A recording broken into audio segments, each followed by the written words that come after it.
Hey guys, today I'm going to tell you how to reply a comment with a video on TikTok.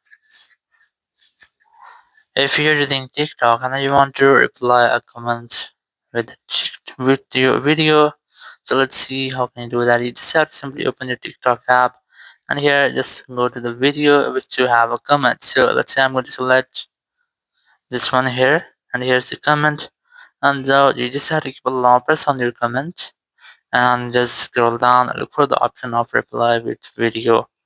Just select that option here. Now you'll get on the page to create a new video. You just have to try to create a new video. You can also upload any video from your gallery. So let's say I'm going to select this one here, or either I'm also select this one. Just tap on next option here, then tap on next option again, then tap on post. So your video will be posted. So in this way, you can easily reply to a comment with a video on TikTok. Thank you very much for watching the video. Until next video, bye bye.